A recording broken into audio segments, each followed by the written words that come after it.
मुरगावच्या राजकारणात पुन्हा एकदा मोठी राजकीय हालचाल सुरू झाल्याची चर्चा आहे.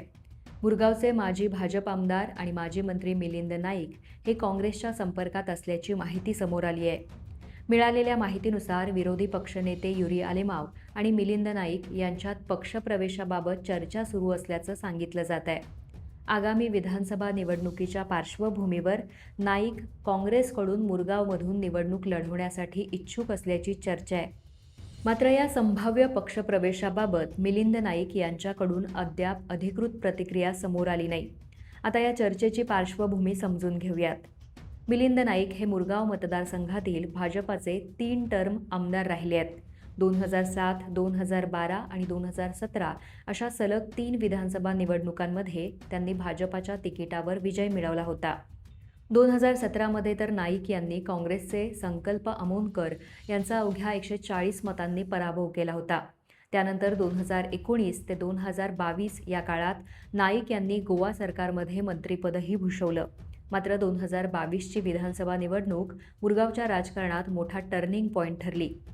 या निवडणुकीत काँग्रेसकडून संकल्प अमोनकर पुन्हा एकदा मैदानात उतरले. त्यांनी मिलिंद नाईक यांचा 1941 मतांनी पराभव केला. अमोनकर यांना 9067 मते मिळाली, तर मिलिंद नाईक यांना 7126 मतांवर समाधान मानावं लागलं. विशेष म्हणजे ज्या संकल्प अमोनकर यांनी नाईक यांचा पराभव केला त्यांनीच काही महिन्यानंतर काँग्रेसची साथ सोडली आणि सप्टेंबर 2022मध्ये अमोनकर यांनी काँग्रेसच्या इतर आमदारांसह भाजपामध्ये प्रवेश केला. आज मुरगावचे विद्यमान आमदार म्हणून संकल्प अमोनकर भाजपाचे प्रतिनिधित्व करतायत. त्यामुळे आता मुरगावमध्ये राजकीय समीकरण पुन्हा बदलण्याची शक्यता निर्माण झाली आहे. एकीकडे संकल्प अमोनकर भाजपामध्ये आपले राजकीय स्थान मजबूत करतायत, तर दुसरीकडे मिलिंद नाईक काँग्रेसच्या संपर्कात असल्याची चर्चा सुरू झाली आहे.